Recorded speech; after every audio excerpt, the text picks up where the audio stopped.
Hey, this is Grant Arthur with Grant's Rock Warehouse, and today I have a special treat. Today I've got Reed Little with me and Todd Evans, and we are going to look at the Doors Morrison era albums.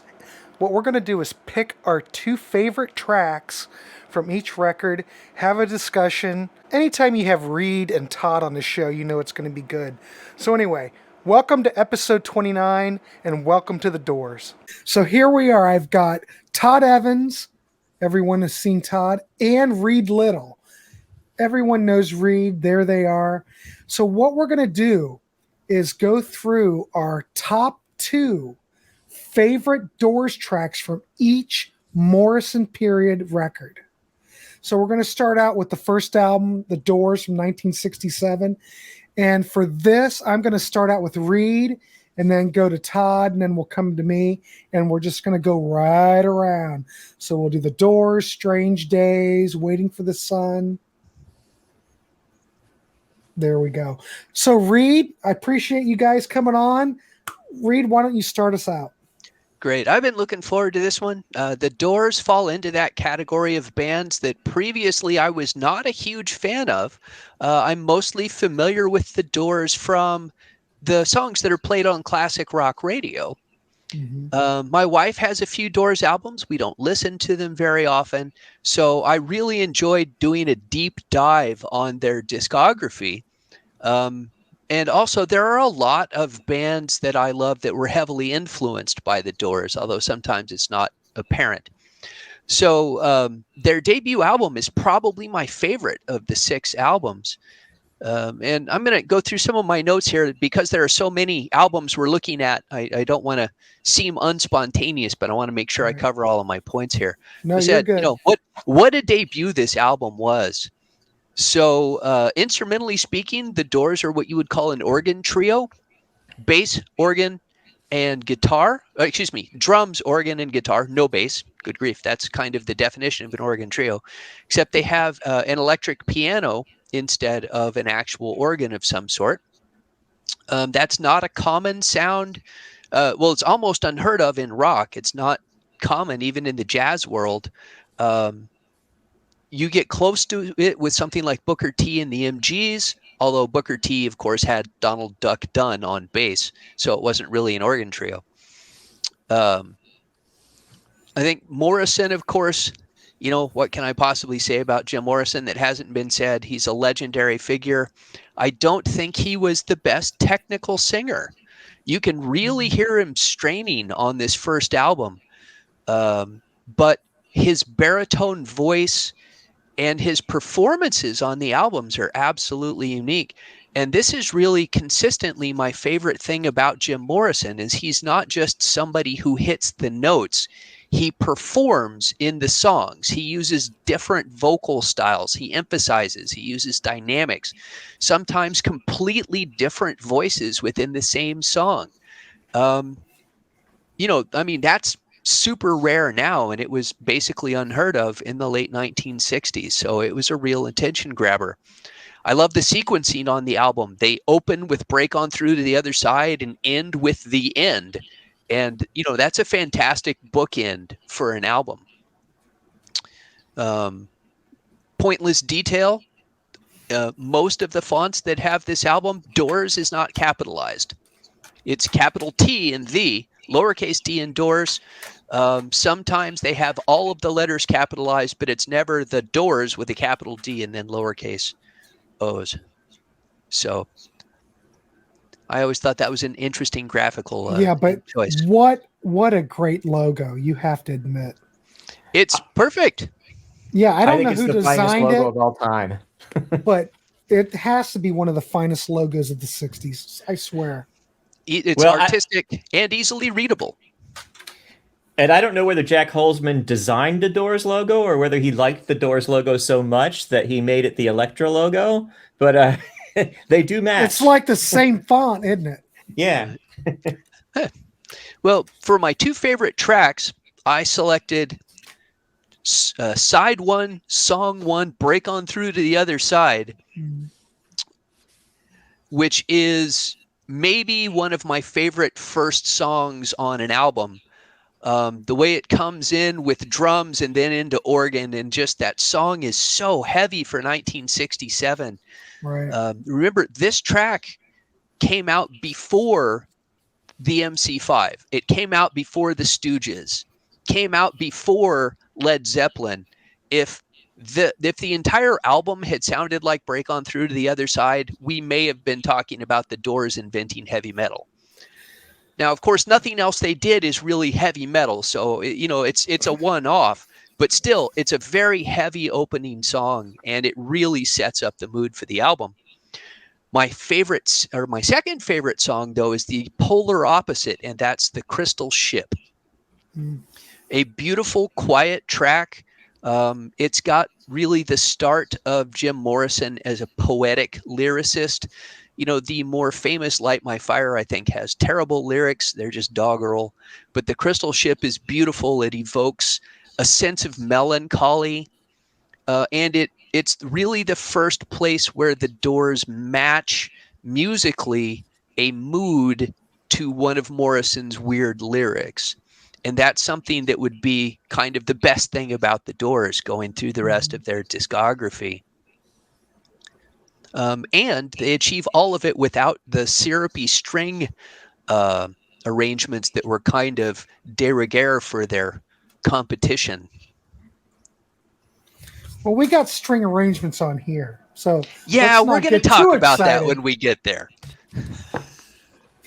Well, the thing is, Reed, which is fascinating. Think about how revolutionary this was to come out in January of 1967.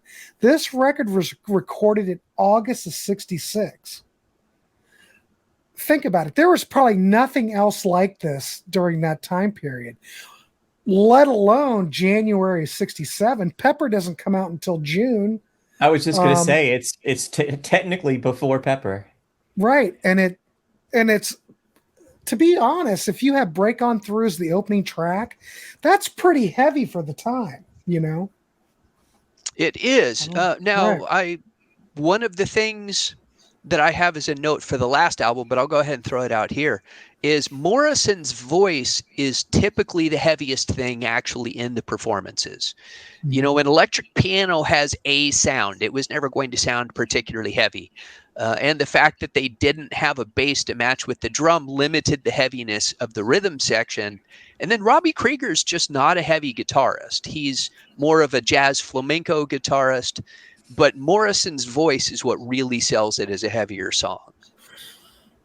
True. But don't forget, of course, Ray's using a Vox Continental organ, and he's got one of those Fender, what were they? The Rhodes. It's almost like a little baby Fender Rhodes for bass. Yeah. So he was covering the bass, but I mean, the funny thing is a lot of people kind of complain of the whole track sounding dated because of that Vox Continental organ.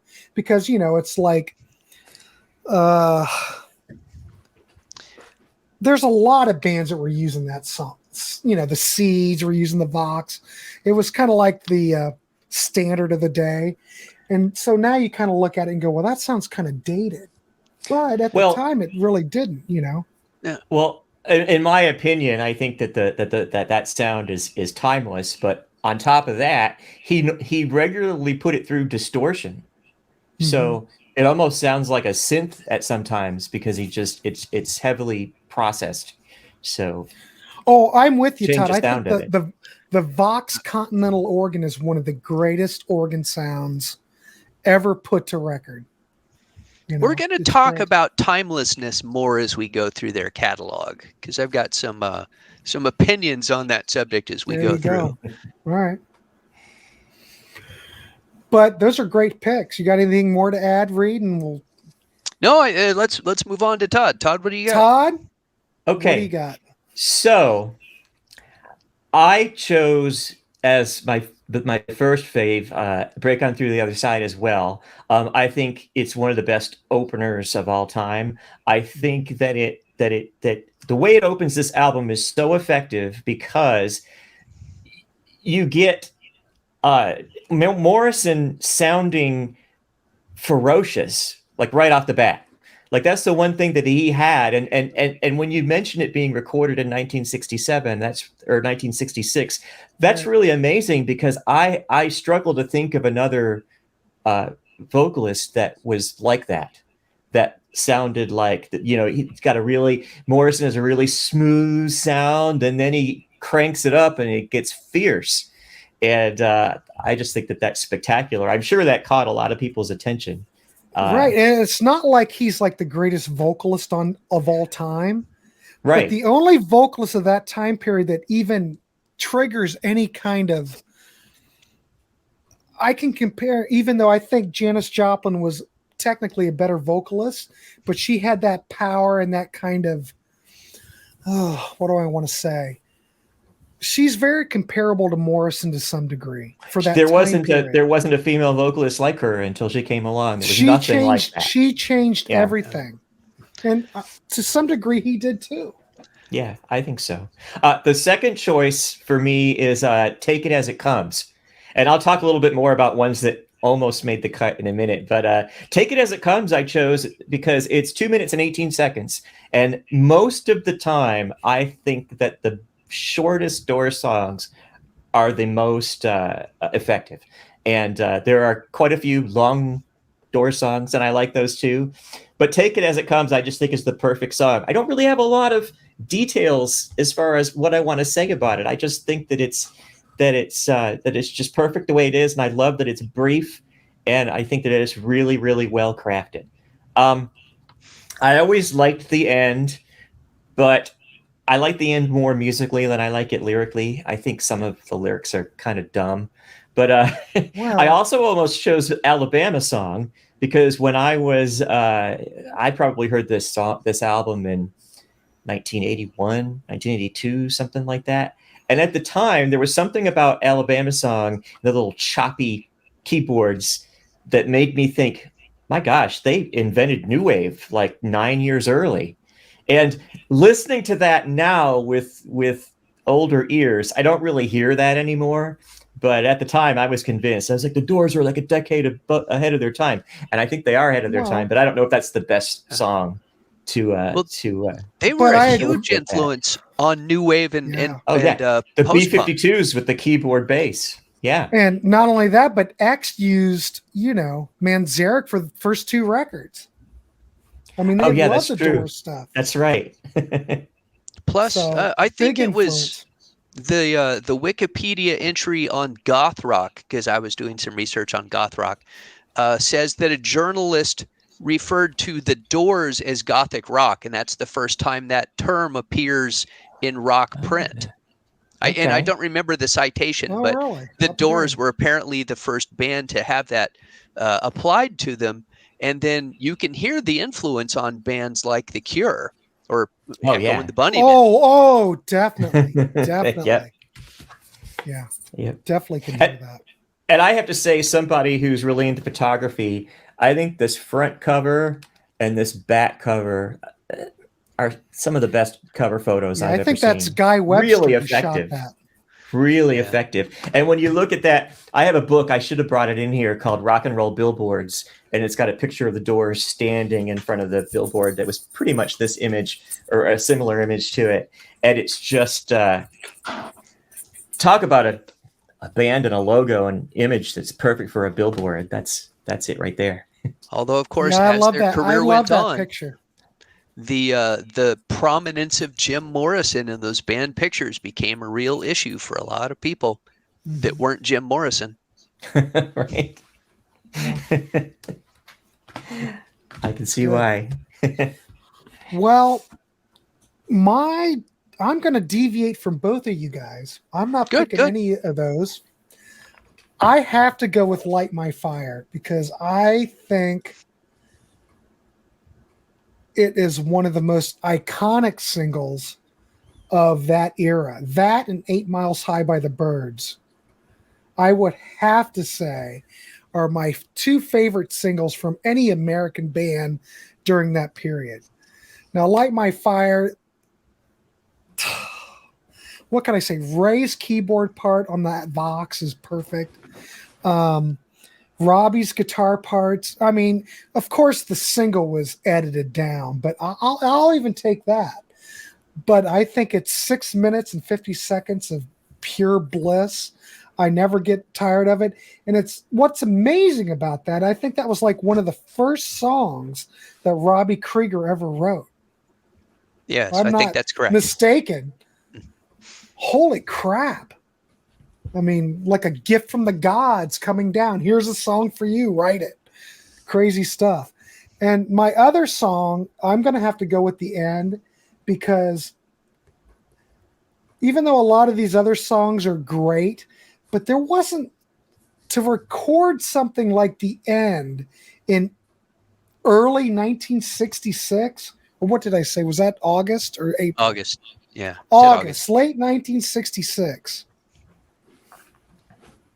I mean, what was out at that point? Revolver had just came out. I mean, you've got Tomorrow Never Knows on Revolver, but the end is so dark. And, you know, if you've ever heard the mono version of this, I mean, it's unedited. You know, the stereo mix has the F word taken out, but the mono version has it in there. It's just mind-blowing to think that this occurred in August of 66. And It's just, the balls it took to put that as the last track of your first album is just crazy. Because what message is that sending, right? This is the end. I can't even imagine. Can you imagine when they were like the house band at the Whiskey A Go-Go and they're playing the end? It just must have blew people's minds. I don't know. Yeah, that would. I think that's a great way to get people to talk about your band, though, is to perform something like that and leave them going, what was that? What did I What just did see? we just see? What did we just hear? Yeah. Yep. But those are my two. And the other thing I want to mention about this record, since I did that one show on sequencing, this record is perfectly sequenced. Yeah. You've got each track on side one and the end on side one and the beginning of side two and the end of side two. So strong. And of course, you guys have to agree, there's not a weak track on this record at all. Not You on the guys, debut. we could have picked any of these tracks.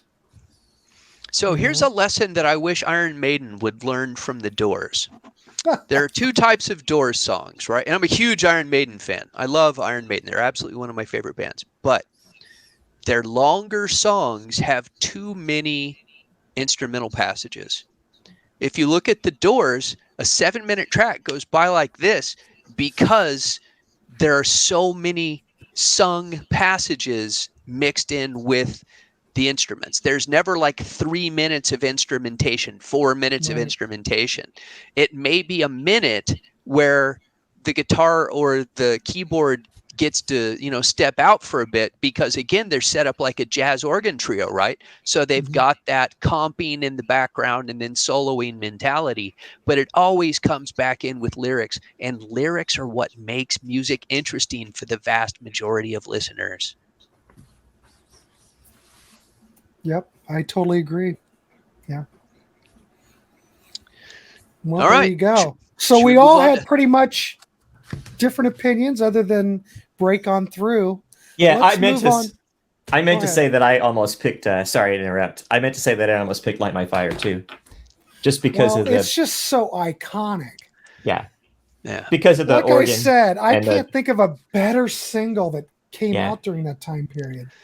And if I remember correctly, the first single over 3 minutes, or one of the first singles over 3 minutes played in AM radio. I know it was a big deal, the length of that song. Right. Mm-hmm. Even with the edit, So I was first Still exposed works. to that in the 80s. I was in band in high school, and my band teacher was a huge fan of the Doors. He used to play that all the time. All right, let's move on to Strange Days. Strange Days, yes. Strange Days is the first album they put out, as I like to sequence rock and roll in my head, post Sgt. Pepper's, because Sgt. Pepper's changed everything. Well, first it was Pet Sounds, but then Sgt. Pepper's, and let's face it, Sgt. Pepper's had the wider impact. Right.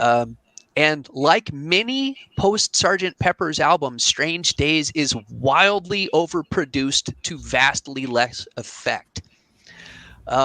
When a lot of artists get into the studio and go, hey, listen to what the Beatles were able to do by making the studio an instrument. We need to do that. I don't think that was 100% successful on Strange Days. And some of it I find really intrusive, like they did a lot of what's called Verispeed. You know, those 4-track players, you actually had a rheostat, you could control the speed of it, which changes the pitch because you're just micro changing it a little bit faster, a little bit slower. And there are a lot of things on this album that warble. You know, this pitch is here and the song goes back and forth across the pitch all the time. And I'm like, why are you doing that? And they're only doing it because they could, because that made it art, right? And that just bugs me. But that having been said, Strange Days still has fantastic songs, and Morrison's lyrics are a big step up from the debut. I love the music on the debut, but I think the lyrics are not yet up to scratch, which isn't surprising. Morrison's still practicing. He's still becoming a poet that he will eventually become. So Strange Days kind of melds great music with great lyrics. I really was wanting to pick deep album cuts for this, but in the end, it's the 2 singles that are my favorite tracks, Love Me 2 Times and People Are Strange. And let's hear what I've got in my notes. Love Me 2 Times. On the surface, it's a very straightforward track, but it starts with a great guitar hook, has a great vocal melody, and the lyrics are pretty simple for a Morrison lyric. But this is actually one song where the production works for me because it's very subtle. If you're not paying attention, it just sounds like a pop song. But if you really listen to it, it's got that Verispeed thing, especially on the guitar part, to where it's not hitting that tonal center all of the time. That actually adds interest. It's not so much that it makes you go, oh, that's just out of tune. But it's enough that I go, what am I hearing here that it's not really coming to the front, right? Mm-hmm. Now, People Are Strange, again, following my apparent theme of choosing polar opposite songs, it is weird from start to finish. So Love Me 2 Times, basically a nice pop song about what you would expect from a band in the late 60s. People Are Strange is a fantastic, very weird, the music is almost in parts, it's kind of circus music. It's saloon hall music. It's got a saloon hall piano behind it at some points. And it has that fantastic, evocative lyric from Jim Morrison where, the music seems upbeat and happy again. It's like a calliope in the background. Oh, it's the circus. But it's not the circus. It's the freak show. And as we learn going through the songs, we're the freaks. And I love that. I find it one of their most... It's one of those songs when you listen to it, it produces a mental image, right? You have a little movie, a little video that plays in my head thinking about this song, possibly influenced by the cover art. There you go. Kind of an iconic picture there. Mm-hmm. I think this is Guy Webster, too. I think he shot this as well. So the whole song is a little off kilter. It's...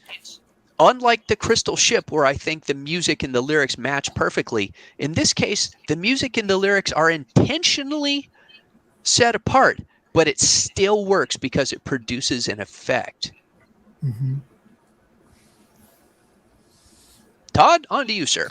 Wow, that was some really good insight about All that. right, good luck, Todd. Stuff. Good luck. I know. Wow, I got to listen to this again now.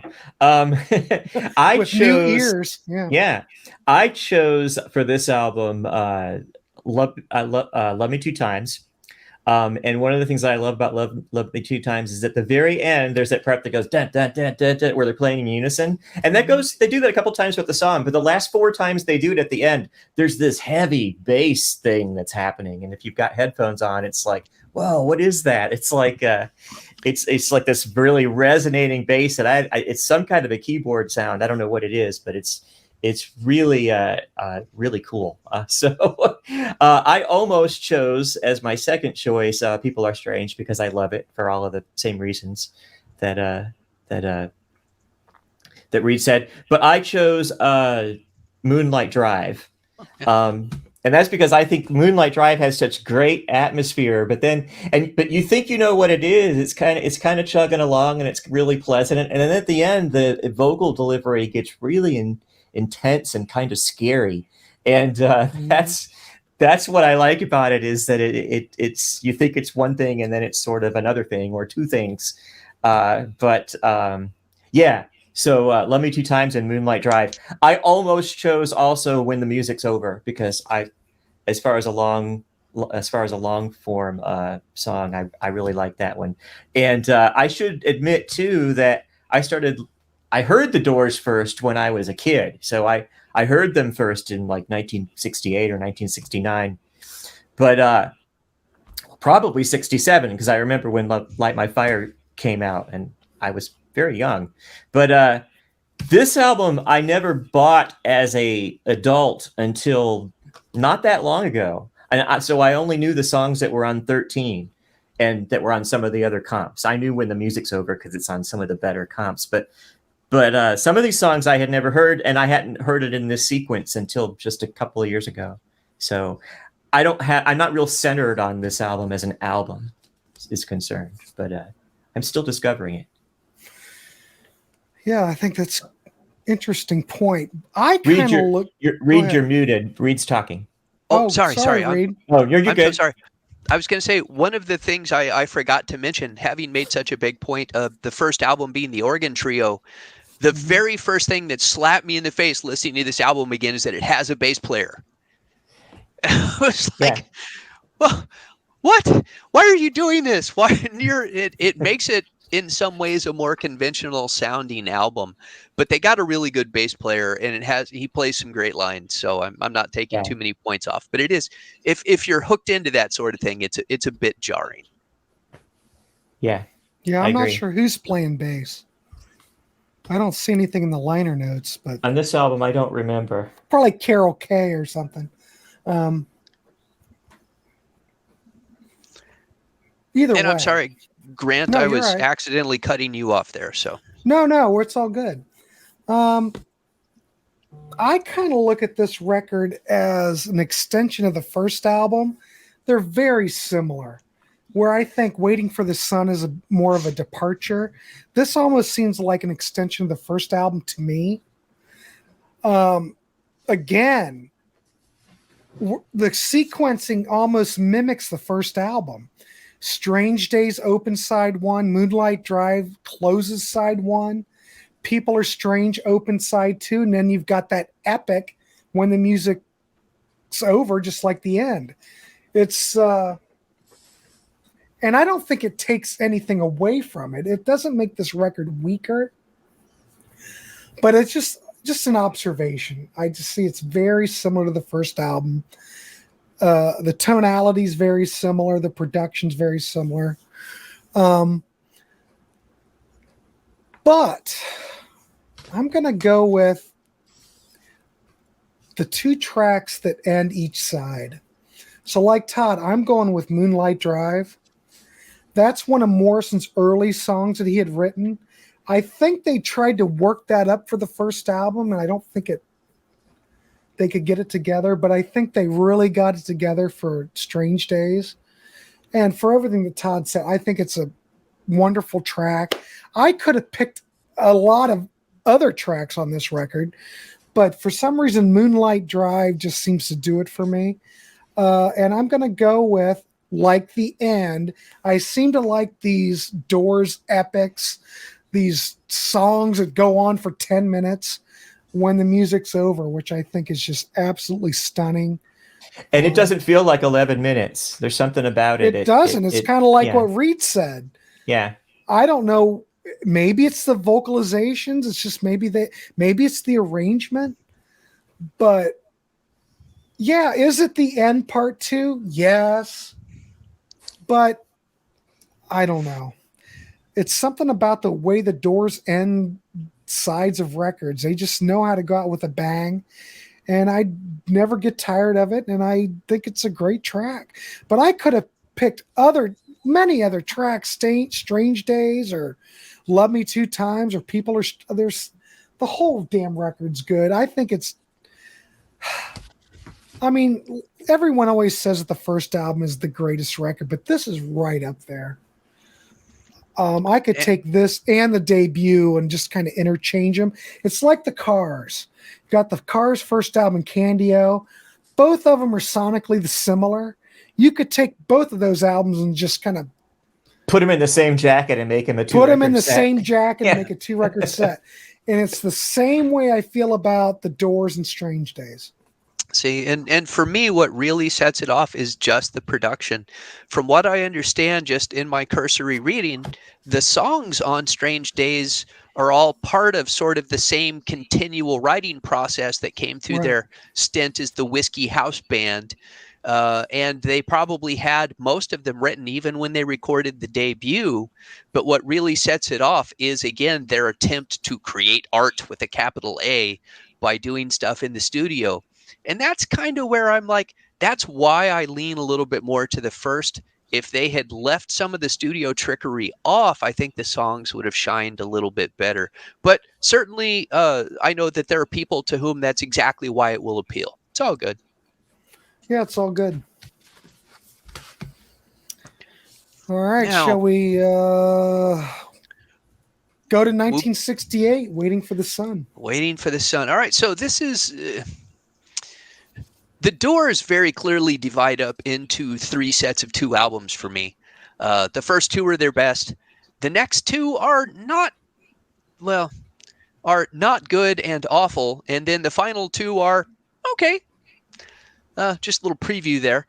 Waiting for the Sun is the better of the middle period albums, in my opinion.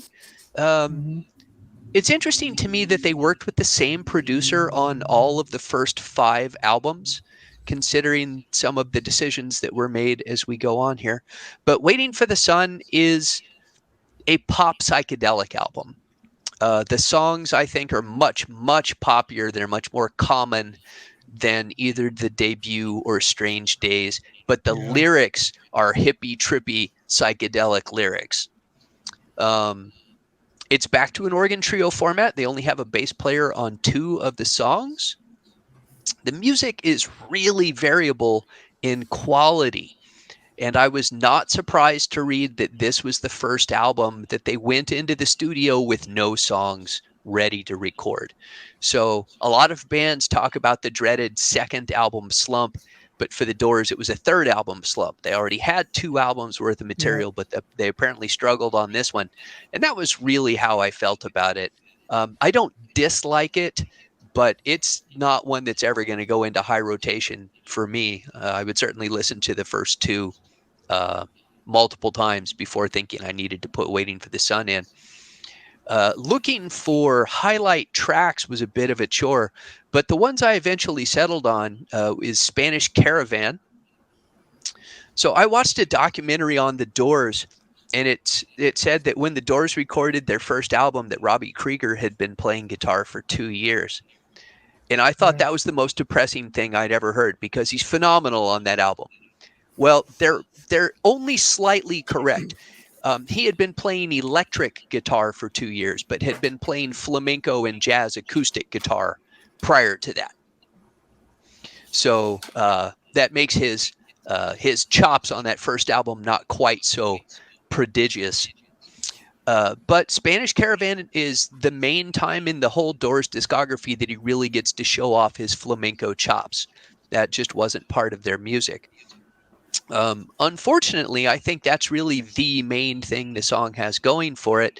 I think Jim's lyrics are a little too on the nose. It feels like, I don't know whether Robbie told him, hey, I'm going to do this flamenco Spanish thing, and they discussed, we're going to call it Spanish Caravan, and he wrote a song about what it would be like to be a Spanish caravaneer. And then the song just goes along and it ends. And you're just left going, I guess they just ran out of musical idea and they just stopped playing and went on to the next track. And I know it sounds like I'm dogging the song, but I really enjoy the guitar in it so much that it elevates it for me. But I think it's 3/4 of a song. On the other hand, 5-1 is my second choice. It's the last track. And in this case, I think Waiting for the Sun is their quietest, most poppy album, but it ends with the rockinest, most psychedelic track on the album. And I think 5-1 is the song on this album that would have fit on the first 2 albums just fine. It's very trippy, acid rock. I love the first guitar solo. It sounds like a kazoo almost. I don't know what like fuzz effect he's using to get that tone. And also, it continues Morrison's trend of being more of a performer than a singer. Listen to his use of dynamics in the way he emphasizes different lines. And especially in this period, rock musicians were known for being using a high tonality. Mm-hmm. And Morrison, with his baritone voice, I think he took more from the crooners, kind of your Frank Sinatra's, Dean Martin, and he loved Elvis. So I know Elvis was a big influence on him. And he really puts, rather than having the prettiest voice in the world, he really sells it on how he presents his music. There you go. Yeah. Okay. Todd, So what do you got? So Waiting for the Sun it's not one of my favorite Doors albums. I think it's the least consistent Doors record, but I certainly don't dislike it at all. I think Hello, I Love You is a great single, but I didn't pick it. The 2 tracks that I picked are Not to Touch the Earth, because it's some of the coolest keyboard sounds I've ever heard, and some of the keyboard sounds are downright abrasive, and it ends with the keyboard going ah! I mean, it's just this really jarring, super distorted thing, and I'm like, oh wow, that's interesting. So yeah, I really like that track. I think that's kind of groundbreaking. I don't think anything sounds like it. And I was thinking to myself when I was in the 10th grade and I had 13, and I was first getting into the Doors. I loved The Unknown Soldier. I thought The Unknown Soldier was great. So a couple days ago, I was looking at this album and I was thinking, don't pick The Unknown Soldier. Pick something else. Don't pick that just because you liked it when you were a kid. But I picked it. My other track is The Unknown Soldier because I just love it, and I think that the thing in the middle with the firing squad or whatever it is, it's subversive, and it's artistic. It stops the track in the middle, and then the track picks up again.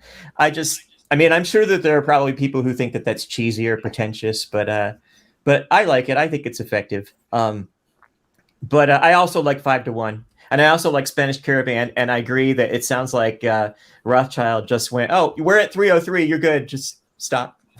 Right.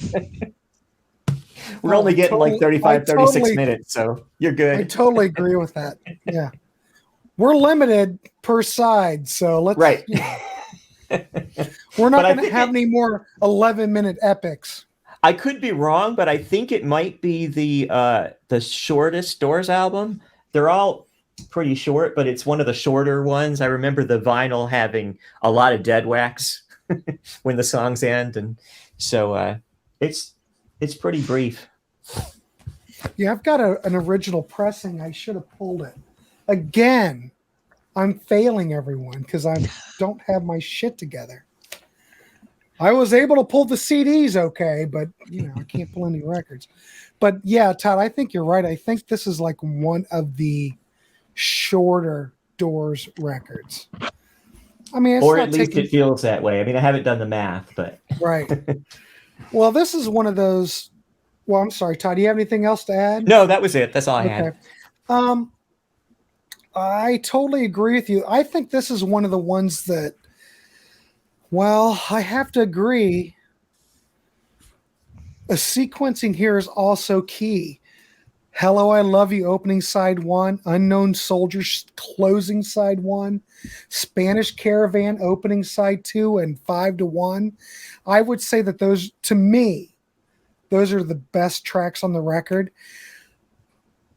But my choices are, I'm going to have to go with Hello, I Love You, even though it's not that all original. You know, it's basically a rehash of the Kinks. But what a great single. What a great 2 minutes and 14 seconds. It still holds up today. I would say this is probably their best single behind Light My Fire for me. But it's catchy. I never get tired of it. Is it kind of predictable? And is it a rehash? Yes. If I was Ray Davies, I'd sue, but whatever. It's okay, but it's still a great I'm glad you picked it though, because I felt bad for not picking it. So at least it gets a mention. Yeah, well, it's fine. And then I think the second best track is Love Street. Interesting choice. Well, I think it's a great track. I mean, like obviously they put all the best tracks up front. 1-2 punch. I mean, that's about, Laurel Canyon and all that. The country store that's down at the foothills of Laurel Canyon. I love that track. That might be like one of my favorite Doors songs, I'd have to admit. Beyond Light My Fire, I really do love Love Street. But after that, even though Todd likes Unknown Soldier, I do think that's kind of gimmicky, and maybe in 1968, maybe in 68 that was cutting edge. Now it's not Beatles cutting edge. It might be Doors cutting edge, but maybe after all these years, I don't think it stands up. But I think Spanish Caravan's a great song, and 5-1 is one of their best closing tracks ever. Of course, with this record, we don't have a big epic at the end, but we will get one next album. Yeah, it's not as strong as I would probably give this. I think Strange Days and The Doors probably. I know we're not giving them rankings, but this is quite a bit of a, I don't want to say it's a disappointment, but like Reed said, they didn't come to the studio with anything prepared. They wrote this in the studio. So if you're going in and you're writing it in the studio, I would say this is pretty damn good. But compared to what came before, I don't think it's... I mean, I'd give Strange Days and the debut probably 5 stars. I'd probably give this maybe a 3.5, maybe. Yeah. Just for giggles, but it's okay. It's not my, like Reed said, this is not my go-to record. Interestingly, it is my wife's go-to record. This is her favorite. But context is everything. Compared to what came before it, it's not my favorite. Compared to what comes after it, well, we'll find out as we go. I wanted to mention something too about The Unknown Soldier. The Unknown Soldier ends the compilation 13, which came out right before LA Woman. And I bought this when I was in high school, not this copy, but I thought this was an album. There was no internet. There was nobody telling me that wasn't a real album. So I thought that was a Doors album, and I thought that 13, that was a cool way to end the album. Yeah. Right. I mean, you would just think that's the 13th record if you didn't know anything. Or it had 13 songs on it, something like that. Or 13 songs, you would never know. I love compilations. I will say though, Todd, the cover of 13, what a great album cover. Show that again for the people. And apparently, what a great cover. Yeah. Here, let me back it up. Apparently, when they did this without the band's permission, and apparently Morrison was not happy about it because that's a younger version of himself, and he was not thrilled that they did that. Not as bad as More of the Monkees, but a similar situation. No, but if you think about it, Soft Parade, they threw up an old picture from what, 68? Early 68? Something they were like that, constantly going back in the photo archives and let's years didn't like that either. Of heavy alcohol abuse had taken its toll on Jim Morrison, and the guy who was, considered one of the pretty boys of rock when he started, he was, he no longer had that appeal, and he had that giant beard and just looked like an old hippie by the time he came out with I LA was Woman. I was gonna save this for later when we get to LA Woman, but when I was younger, and really still now, I prefer skinny, creepy Jim Morrison over drunk, bearded, Bloated. chunky Jim Morrison any day. Well, see, no wonder they used this photo. Yeah. It's a no-brainer. They're trying to sell records. Not that he wasn't an attractive man. But they did make them really tiny. Right. Yeah. And then I do like this album cover, though. I do like. They make you flip it over to see that great logo, which should be on the front. But sorry, we're getting ahead of ourselves. No, it's fine. It's Todd, a great it's cover. All good. We're all here to discuss. There's no rules. You're fine. So, Reed, you want to start off with Soft Parade? Yeah, so let me just not mince words. I don't like this album. I think it's the worst thing the Doors recorded. This was one that I had never heard before preparing for this chat. So I put it on, and right from track one, I went, oh, I'm going to be in trouble. It's not just the politest song that the Doors had ever recorded. It's the worst possible thing for a band like the Doors, who had been so unique. It's generic. It sounds exactly like everybody else who was recording in the late 60s. Mm-hmm. Morrison is no longer singing in the sounds or the voices of those wonderful characters. He's channeling Frank Sinatra and Dean Martin. He's just crooning. In other words, it's just weak. And I really struggled to come up with a couple of songs that I liked on this album. I was not surprised to read that it was their producer gets the credit for having the idea that they needed to do something completely different. Does that ever work? I mean, especially now, I can see if you're not successful, trying something completely different to be successful is one thing. But when you're successful, trying something completely different, that's like career suicide. Why would you accept that advice? But, I guess they were dropping a lot of acid, maybe not paying a whole lot of attention.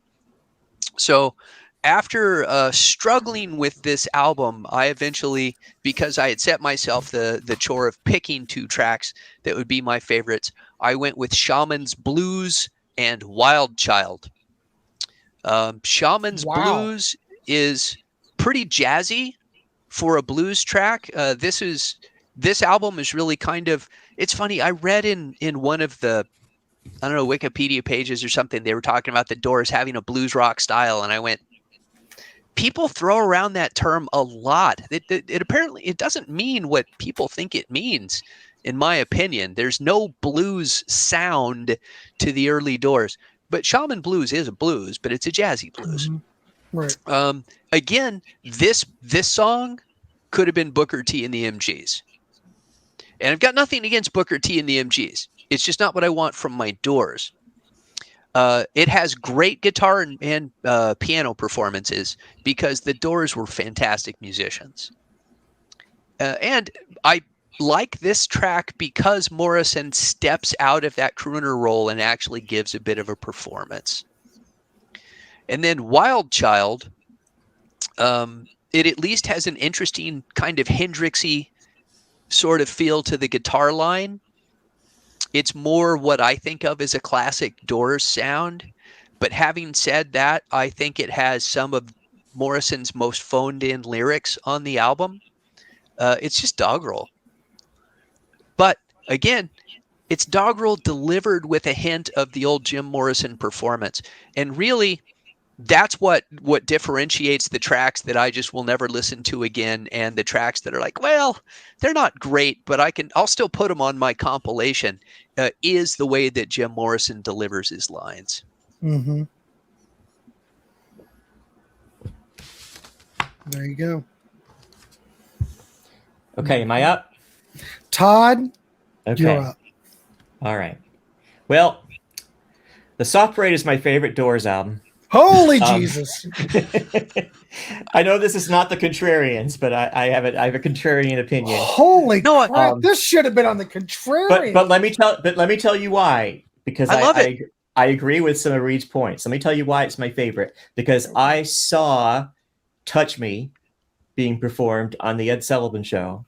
Great. With that horn section and that string section with all those guys on the stage, and I was mesmerized by it. I thought it was beautiful, and it also scared me a little bit because I was 5. And why did it scare you? It made a big impression because he's spooky. I think I thought that Jim Morrison, that was the first time I ever saw him, and I just thought he was kind of spooky. I know that's hard to sort of think of him as being scary, but when you're a kid, weird things scare you. But it was in an intriguing kind of a way, not a let me run away from the television kind of a way. But I also don't really care for Tell All the People, but I kind of feel like it's sort of a I'll think of it as an experiment. I think that Morrison could do the crooner voice, and I don't mind him doing it occasionally. But the songs I picked were "Touch Me" for that same reason. I think that the "Touch Me" has the kind of horn and string arrangement that you're surprised that the record label didn't force on them on their debut album.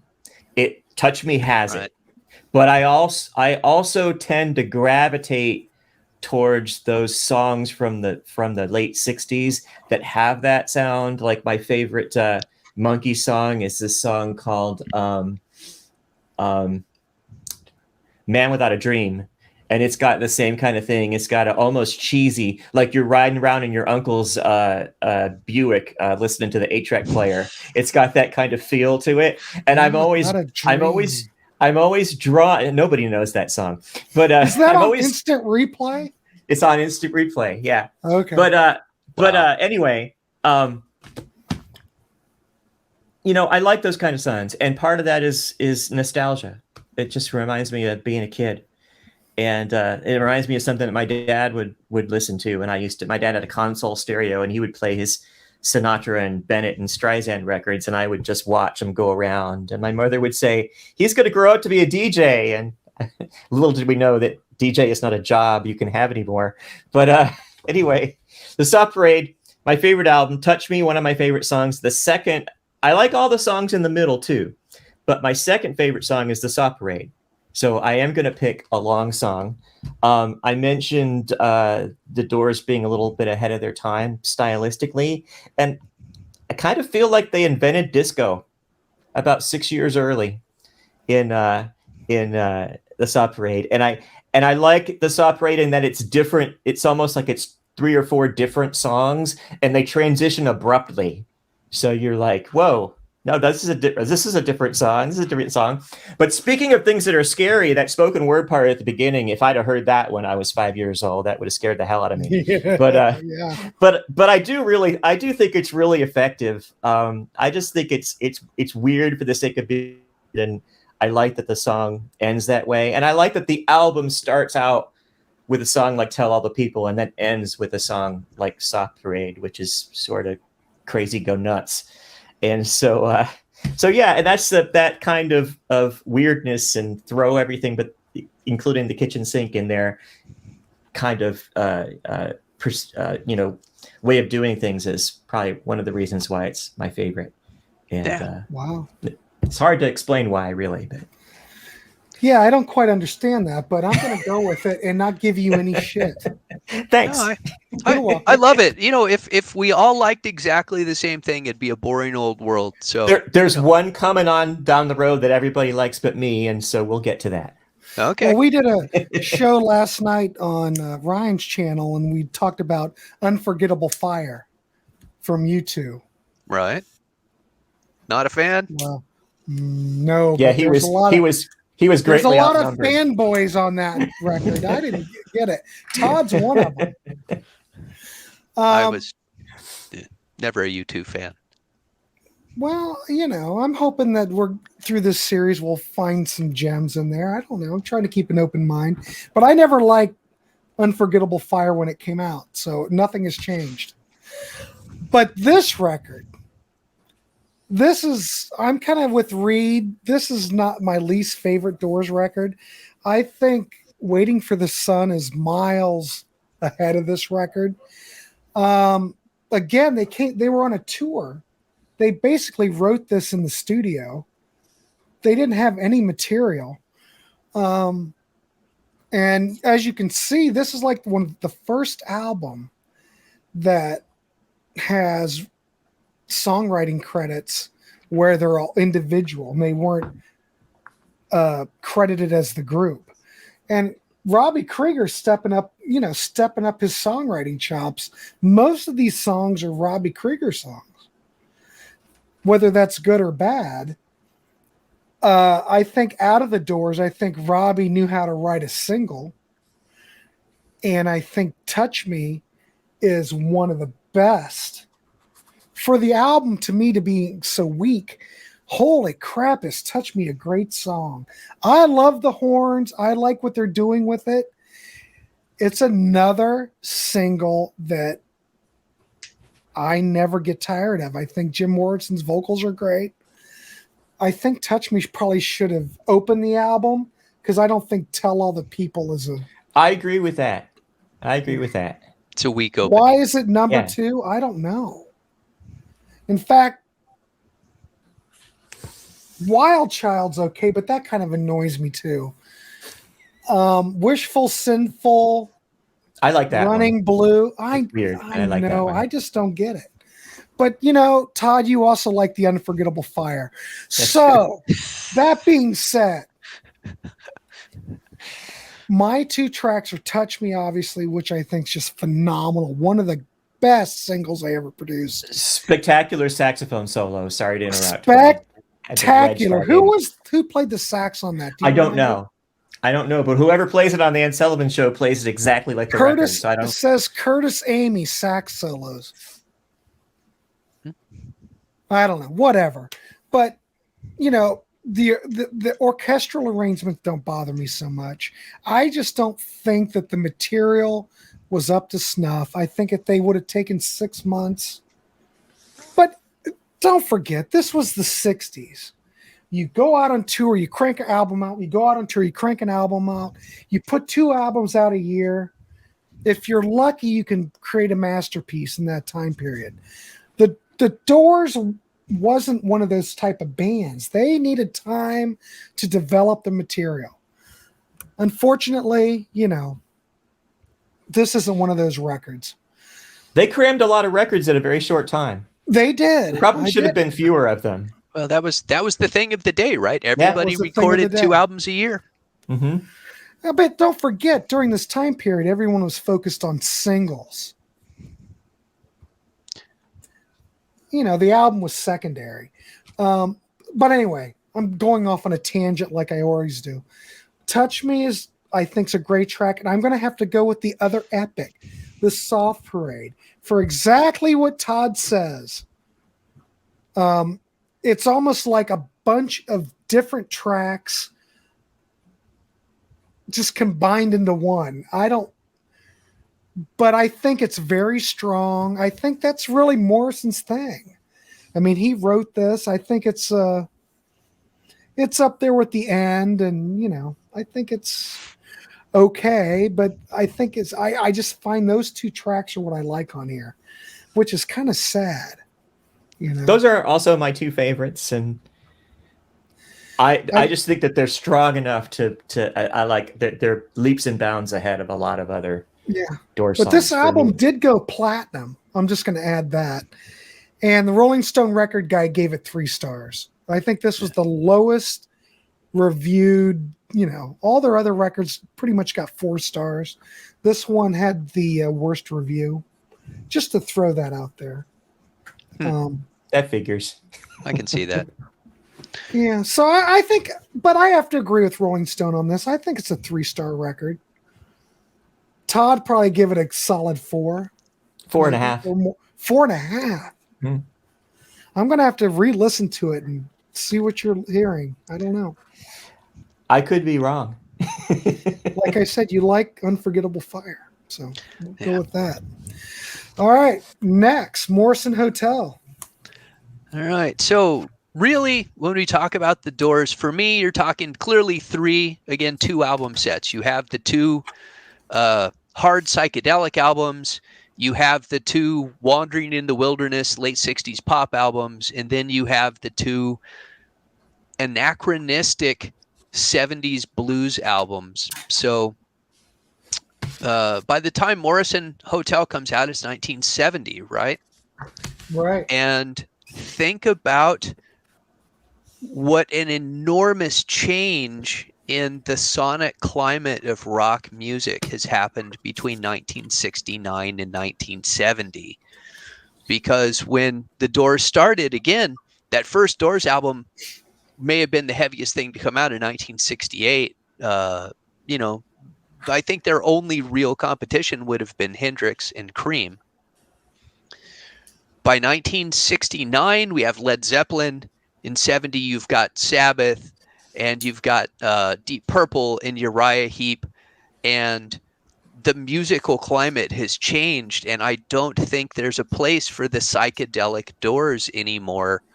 And what they come back with is an album of blues. And blues is one of my least favorite musical forms. I like blues-y. I like blues rock, but just straight up blues, I don't like at all. I find it boring. Not that there aren't some fantastic blues musicians. I just don't want to listen to them. Mm-hmm. Morrison Hotel is the beginning of what I think of as interesting Doors albums. The first two albums are brilliant. The next two albums are uneven. The last two albums are interesting. They've got some really good stuff. They've got some not so great stuff. There are songs on Morrison Hotel. Let's see here. I said Waiting for the Sun, Peace Frog, Queen of the Highway, Indian Summer, and Maggie McGill are all more or less classic Doors tracks. But the others are just kind of straight up blues. Which, ironically, after me saying that I don't like the blues, for my first track, I'm picking the Roadhouse Blues. Oh. But it's because of probably of any Doors song, that is the song that I'm most familiar with because it gets played on classic rock radio so often, even though I haven't listened to radio now, and I haven't listened to radio in the 21st century for all intents and purposes. But in the 20th century, they used to play Roadhouse Blues constantly, and I'm convinced it is solely because of the line, I woke up this morning and got myself a beer. Classic rock fans just love to think about getting up in the morning and grabbing themselves a beer, and that song just is, it's there for you. But behind that, it's got this great honky-tonk piano part. It's got some harmonica or mouth harp, if you're a blues purist, backing it up. Morrison is a little bit too authentic, channeling a Roadhouse drunk. But it still is a song about a happy drunk versus some of the Morrison spooky, creepy drunk that we get in some of the other tracks. For my second song, I'm going with Peace Frog. Oh. Peace Frog is a very psychedelic song. It's got very trippy Morrison lyrics. Apparently, it's one that came straight out of his poetry book. He's obsessed with the word blood, so he just throws the word blood into situation after situation, and how that ends up in a track called Peace Frog, I have no idea, but I don't drop a lot of acid. The sound of it, once the electric piano kicks in, because it's not there in the beginning, but once the electric piano kicks in, it's classic Doors sounding, back to that organ trio sound. And Robbie Krieger, who plays a lot more guitar, just like parts and fills on this song, he turns in a cracking solo. It's short, but I think one of his best. And unusually for me, I love Jim Morrison's spoken word part in the song. And I think Morrison is one of the very few rock singers that can pull off that sort of thing and still have it be interesting. So that just kind of sets that track apart for me. Wow. There you go. Todd, what do you think of this one? Well, this is another Doors album that I came to really late. I didn't hear this one when I was in high school or in college. I heard it much later. But I don't care when, well, I've changed my tune. I sort of like blues now, but when I was younger, when I was in high school, I did not like anything that sounded anything like the blues. If I heard a Doors song that was anywhere near da da da da da da da, I was like, next. try again. But and I was going to say that about the next album, but it sort of goes here too. But my favorite two songs are "Waiting for the Sun." I like "Waiting for the Sun" because I like the keyboard sounds. And this isn't one of those times when I don't know whether they're using a synth. They had them back then, but I don't know whether it's a synth or whether it's the organ going through some fuzz and distortion. And I don't know what it is. But I think it's an organ too. But it sounds cool, and I like it. And also Peace Frog. I like that it's kind of groovy. I like the vocals. I like the lyrics. I like that he does the spoken word part. But I think there's disco in there. I think there's that really straight. It's funky, but it's sort of straight at the same time beat that Peace Frog has in it. That I think is really innovative for the time. And yeah, and it was actually difficult to pick from this album, because even though it's not one of my favorite Doors albums, there really weren't any songs that I didn't like. So I struggled a little bit to pick those two. But yeah. Excellent. Well, it's funny about this record. I mean, as far as the reviews, Rolling Stone Record Guide gave it 5 stars. It really got a lot of great reviews at the time. Wow. I don't think that there's anything particularly weak on it. But it's funny, like what Reed was talking about. Think about this time period. This is 1970. In 68, Beatles put out the White Album.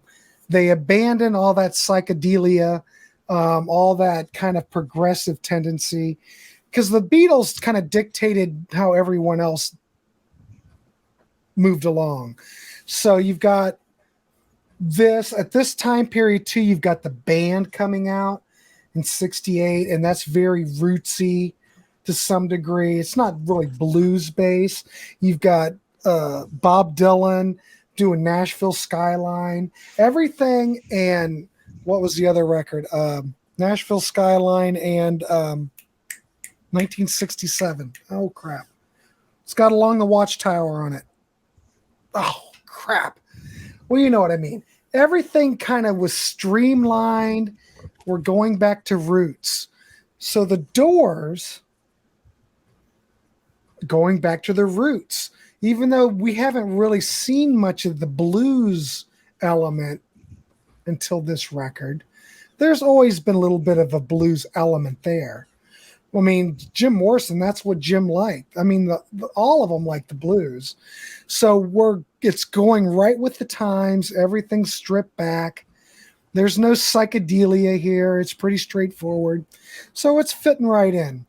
On this particular record, like I said, it gets good reviews overall. I don't really find anything on this. I don't think it's as strong as Strange Days or the self-titled record, though some may differ on that. This really got great reviews. My 2 tracks, I think the great songs are packed up front. I think, like Reed, Roadhouse Blues is a classic. It's still played on FM rock radio, heavy rotation. It's Roadhouse Blues probably has played more than any other Doors track after all these years. A lot of these Doors tracks have disappeared. You don't hear Light My Fire very much or Touch Me anymore. You still hear Roadhouse Blues. It could be the beer reference, or it could just be a great track. I'm thinking it's just a great track. And I'm going to be like what Todd said. I'm going to go with Waiting for the Sun. The fact that it is still, of all the tracks on this record, that track still seems to have ties to what came before. Waiting for the Sun could have been on Strange Days for all that matters. It could have been on Waiting for the Sun. I don't know. I don't know if Waiting for the Sun was an outtake of Waiting for the Sun, but it could have fit on Strange Days for all that matters. Again, I'm going with the first two tracks on the side one. But that's what it is. But I don't find anything on this record weak. Yeah, I don't know. I don't have much more to add on that, but it fits in with the times, with the band, Bob Dylan. You know, I think part of the reason why it got good reviews across the board was for all the people that didn't know what to make of that. And yes, that is me insulting rock critics. Yeah. This was easy to swallow for them, so that might be part of it. Well, that's one thing about the blues. The blues is the people's music, right? Yeah. So you're saying that Soft Parade is more experimental and less accessible as opposed to. Yeah, I think I mean, it's got the string arrangements and the horn arrangements that everybody else was doing, but it's also got weird stuff on it. So yeah, and not a whole lot of blues. So right. Well, there are no long tracks on Morrison Hotel. Yeah. You know, it seems like Soft Parade was the last hurrah as far as the experimental. But that's 68, so that would make sense. So by the time they got to 1970, you know, we're going with the trend, you know? Yeah. See, I still think it's a little anachronistic. I think that their last two albums still sound very 60s, and that the 70s were rapidly... 100%. Yeah, I do too. The 70s were starting to leave them behind. And who knows where they would have gone had Jim lived.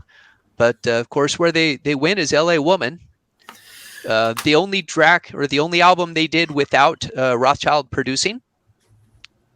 Yeah, he said, "Oh, you guys sound like a lounge act." When they presented Riders on the Storm, he was like, "What are you guys doing?" Which I think Riders on the Storm's phenomenal. But if you think about it, Reed, this doesn't sound much different than anything else that came before. It still sounds like the 60s, even though this is 1971. And I'm not saying that's good or bad. The Doors sound like the Doors. Evidently, this is what the Doors sound like. But yeah, the formula is pretty much the same. But go ahead. I'm sorry. I just had. I've kind of pieced together most of the comments I had from L.A. Woman and thrown them in with the other albums. So I don't have a lot to say about the record overall. It's another bluesy album. Unlike Morrison Hotel, it only has a couple of songs that I think are you could have put them on Strange Days. Mm-hmm. But I think it's their most authentic album. It's they were left to their own devices, and at their very last hurdle, they put together two of their last long songs, and those are my favorite tracks on the album by a country mile, L.A. Woman and Riders on the Storm. So L.A. Woman, let's see here. I'm going back to my notes here. I have like the best Doors songs.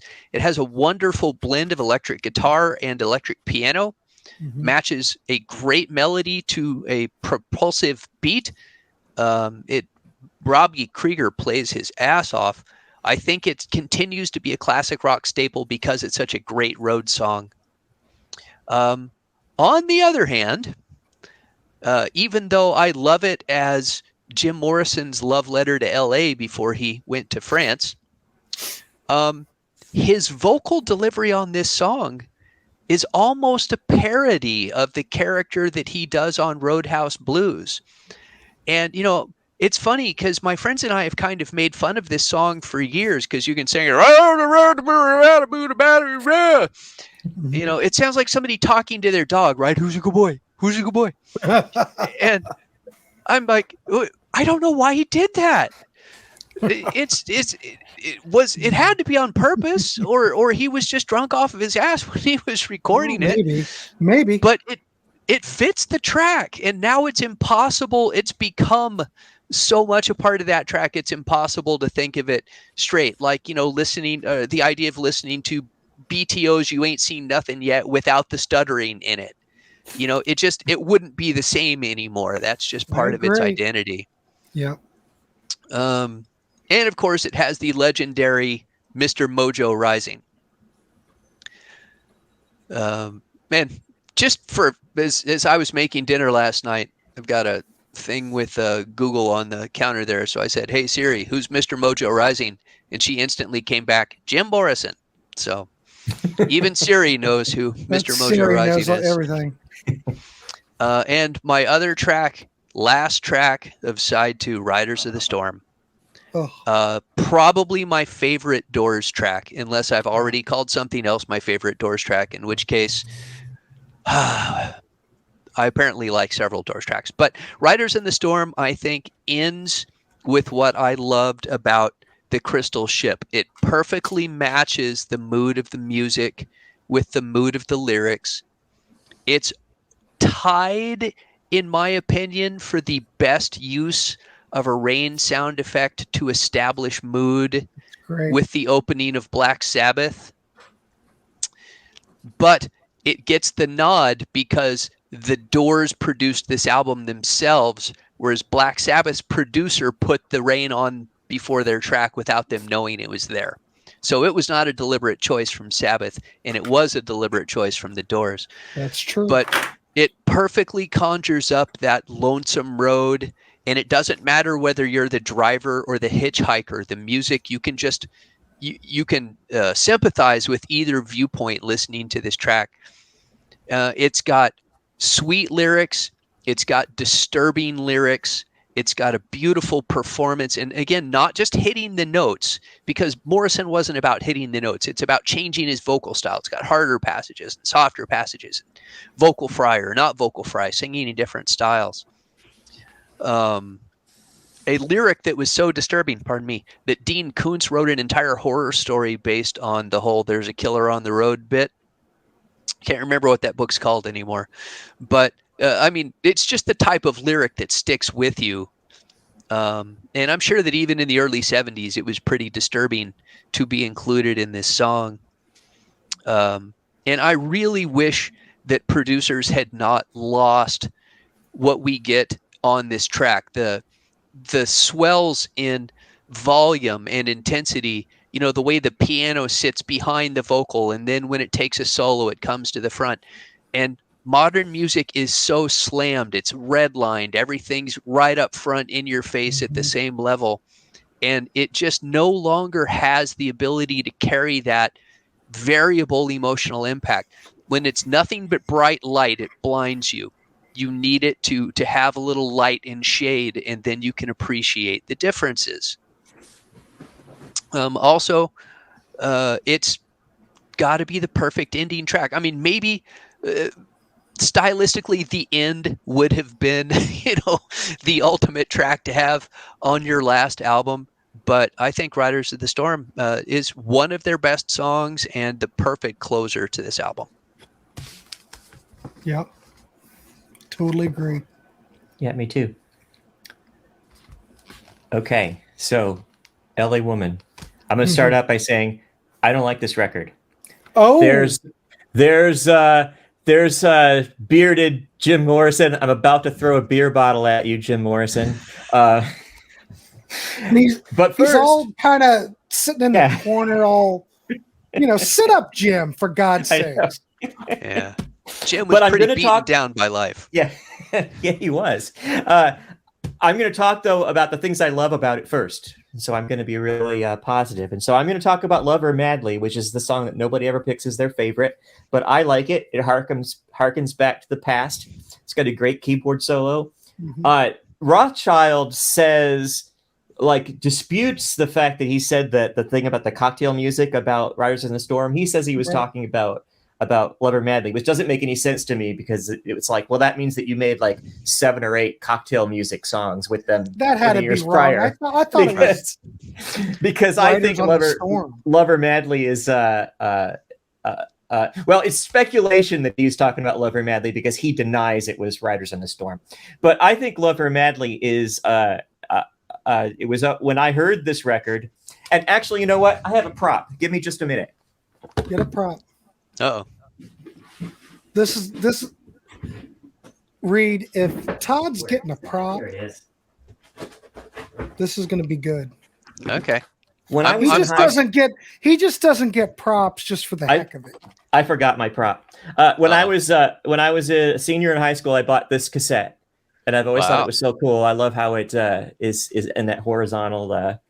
I don't ever orientation. remember seeing one of those. And I like that instead of just saying Electra, it says Electra cassette. So and when they repressed these, when they made these like in the 80s, they still they didn't change the font or the style of the box, and so I thought that was really cool. But I was young Todd was very disappointed in this album, but I Love Her Madly, and because it sounded like the Doors. And then my other choice is Riders on the Storm.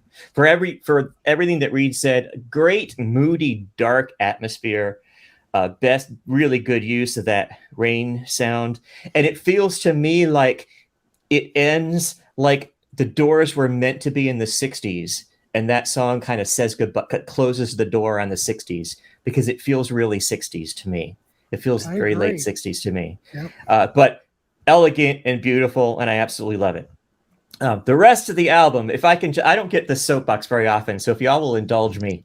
Go ahead. The Changeling, terrible song. Been Down So Long, even worse. Cars Hiss By My Window, if possible, even worse. LA Woman is good. I like LA Woman, but I have the same issue with the fake voice. L'America sounds like a band that is rehearsing, and it's late and they're tired and the tape is rolling. It just was what it sounds like to me. Hyacinth House, I kind of like.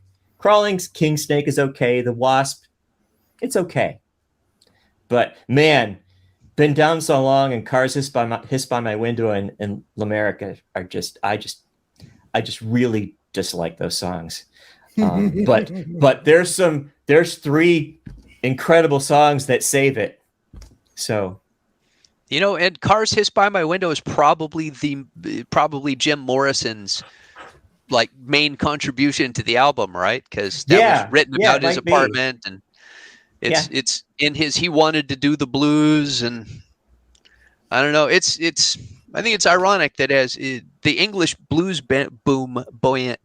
I can't even say that.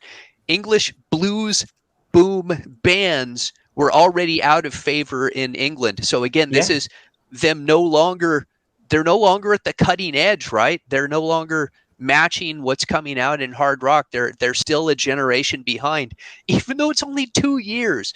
Musical generations happened so fast in the 60s and 70s. Yeah, Fleetwood Mac was already starting to change and move away from the blues. Yeah. Wow. Well, Todd, you know what? I can't really disagree with anything that you said. I think, well, it's just funny. Maybe I'm not hearing the same that what these other critics have heard. Rolling Stone gave it 4.5. Robert Christgau gave it an A-. Well, that figures. Well, he's going to like what everybody doesn't like. Classic Rock gave it like 6 out of 10. Well, it makes you wonder Q how many gave it reviewers. 3 stars. I think 3 stars. Go ahead. What? I was going to say, I'm sorry to interrupt, but it makes you wonder how many reviewers just have a limited amount of time and they latch on to the really good songs. And if they like the really good songs, they'll give the album a good review. I don't know.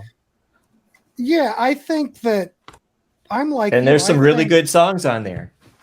I think Lover Madly, LA Woman, and Riders on the Storm are as good as anything they have ever produced.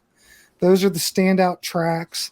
The Changeling, what I've opened with the Changeling, Been Down So Long is just kind of Cars Hiss By My Window. Now, of course, "Been Down So Long" is a blues standard. It's not even an Yeah, original that's Doors true. track. That's true. I know, but I just don't think that they had any songs again. This is the typical wash, rinse, repeat thing with the Doors. They'd go tour, they time to record a record, they have no material. All their material was recorded way back in all their material was written in 66 when they were working the clubs. They didn't have an agenda, they weren't under a contract. But when they rally and produce something, they produce something really great. I mean, Lover Madly and LA Woman and Riders on the Storm. I would say that Riders on the Storm, other than Light My Fire, are probably my two favorite Doors tracks. What a way to end a record is Riders on the Storm. It's absolute perfection. Jim Morrison's vocals are just top notch. I mean, during this whole period, I think they were kind of worried about what he could deliver vocally. He wasn't the same guy that he was in 1966, you know. I would probably give this record a 3 out of 5 or 6 out of 10 probably.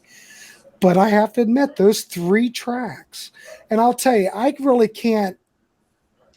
I was going to go with LA Woman and Riders on the Storm, but I equally love Her Madly every bit as much as LA Woman. So I'm just going to, I don't think I can pick just 2.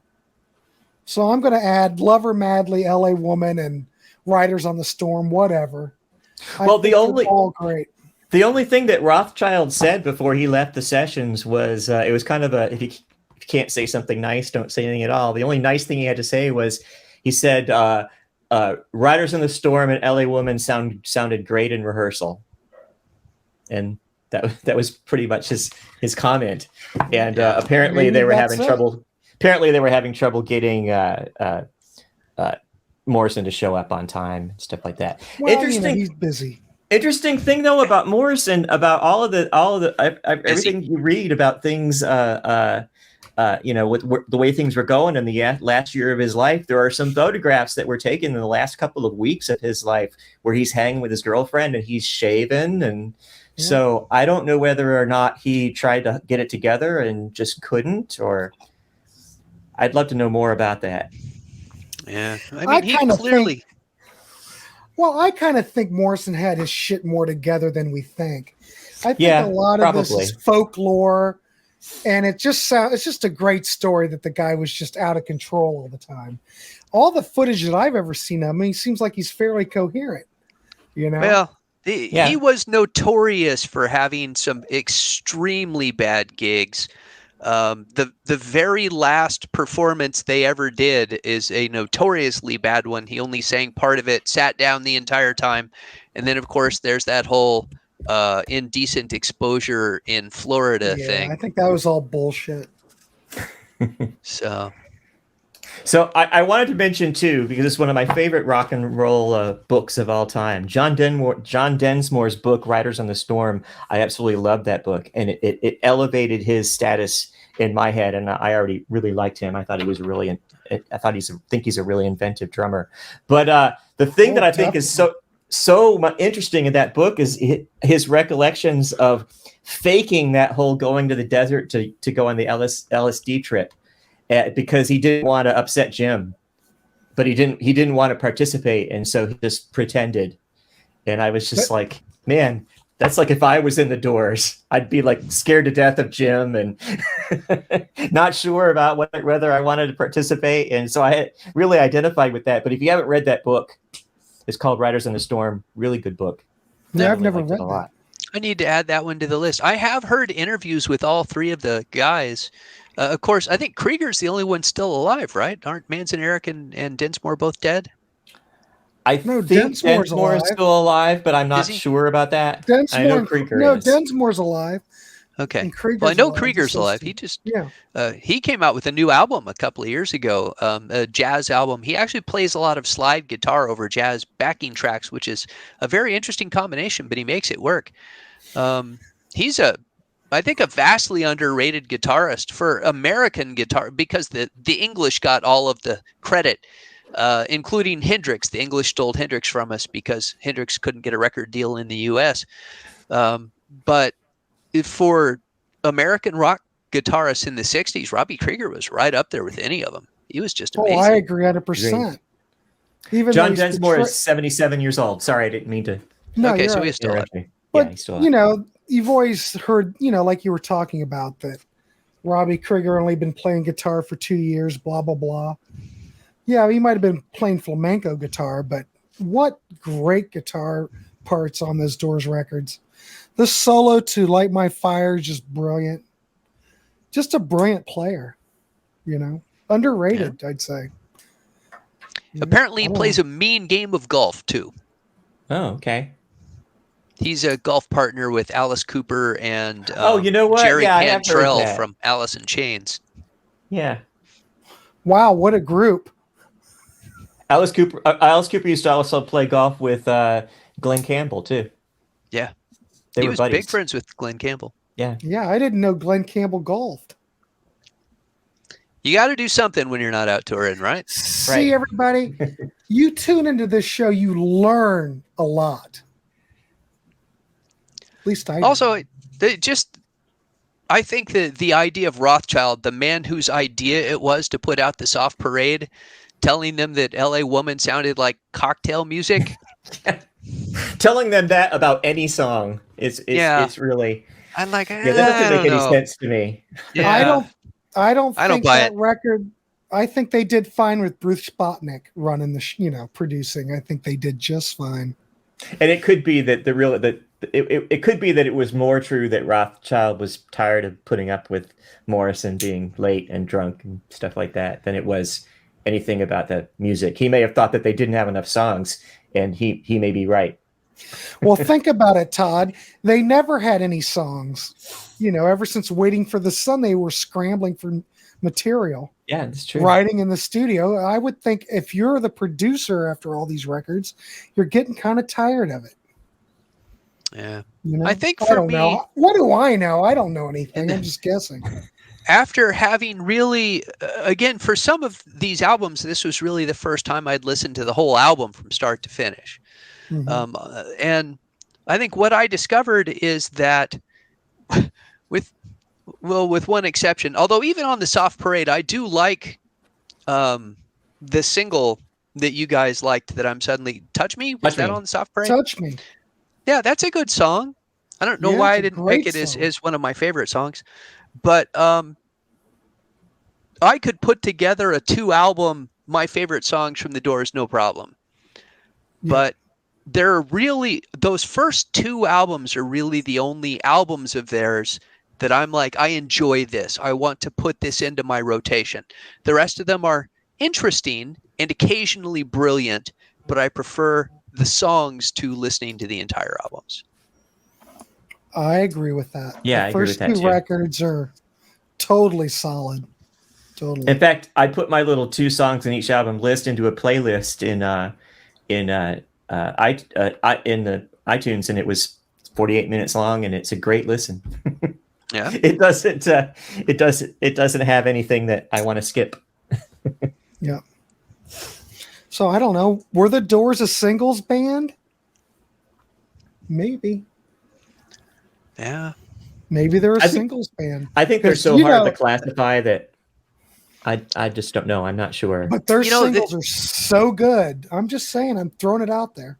Now, of course, coming in and listening to it the better part of 60 years later, and I don't mean this to sound flippant, but if you go back to the times, you cannot ignore the fact that people that listen to rock albums in their entirety were stoned out of their minds most of the time. I mean, that was just and it's become increasingly part of the culture now. So that may have really altered that. That's not an experience that I'll ever have, being stoned in the 60s and listening to albums with a group of freaked out hippies. I don't know how that would have altered the experience, but I don't know. what we're experiencing culturally is a very different experience than you would have had in 1968. Which there's no way around that. Life moves on. Yeah. Right. But boy, if I had a time machine, I'd like to go back and check it out. 68? I don't know. Well, 67, 66, probably more 66. Summer of Love was 67. Yeah, but I like that period right before that. Okay. There's some great freaking music in 66. Though 67's no slouch either. So We'll never see anything like that ever again. Never. Let me throw this out since we're following a trail here. So we did surf rock up to the Beach Boys, that took us to the Doors. So Right. what's the next step past the Doors? Well, Reed, I'm kind of following your lead on this. You tell us, what do you think? Well, I mean, What's after the Doors? X, maybe? See, that's a band I don't know anything about. How big is their discography? What is it? I don't know, 5, 6 records? 5? Something like that? Well, I just keep thinking that that's the next logical progression after the Doors, is like that whole punk rock era. And I keep thinking X when I think of the Doors, probably because of the whole Ray Manzarek producing them. I don't know. But Reed, there's plenty other. We don't have to go punk. I'm just, for some reason, I just think that for some reason. Todd, what do you think? Yeah. I'm thinking about it now, and I'm struggling to come up with something. There's probably 4 or 5 of them, but Reed, I'm wheels looking are at you turning. for ideas. Well, we did a Cure thing with the Contrarians, but I've really been getting into the Cure. My wife got me several Cure albums for my birthday, and the Cure is definitely a step on the Doors trail.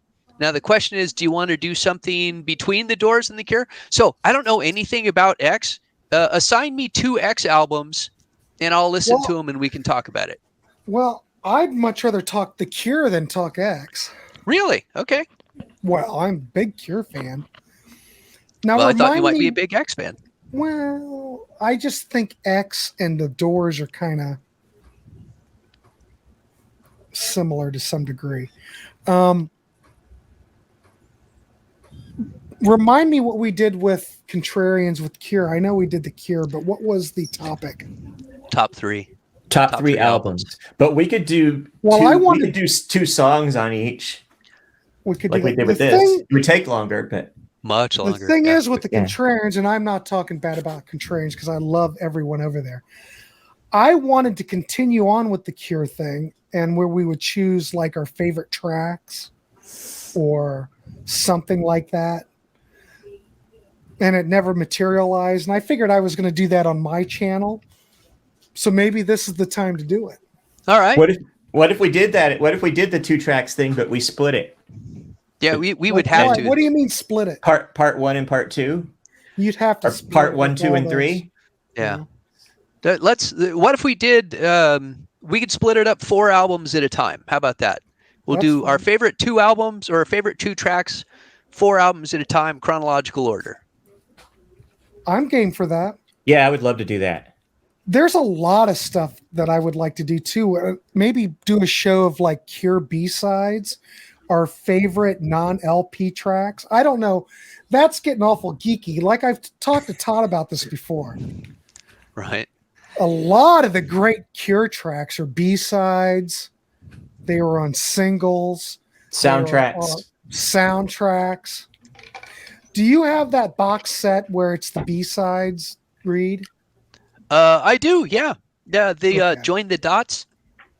I mean, this could be part of the series. I'm all for doing a Cure series, and maybe the last one we could do like B-sides and non-LP tracks. I'd love to do that. All right. So let's do like the first 4, and we'll just break it up. Yeah. All right, kids. Now you know what's coming up on our series. Now we have a Cure series. I'm all for it. So you guys stay on, and then we'll pick a date. It's easier if we just pick our date after we're done, when we're going to follow up. So anyway, I want to thank Todd Evans and Reed Little for joining me today on our discussion of the Doors. Thanks for inviting Anyway. me to this. I really Lot- enjoyed it, and I needed to course. go through those records again. Lots of It was fun. overdue. That's all it's about. It's all it's about. So anyway, I want to thank everyone on behalf of Todd and Reed, and please like and subscribe. Tune in for more milky goodness. I don't know, whatever. All right. Good night. Night. Good night.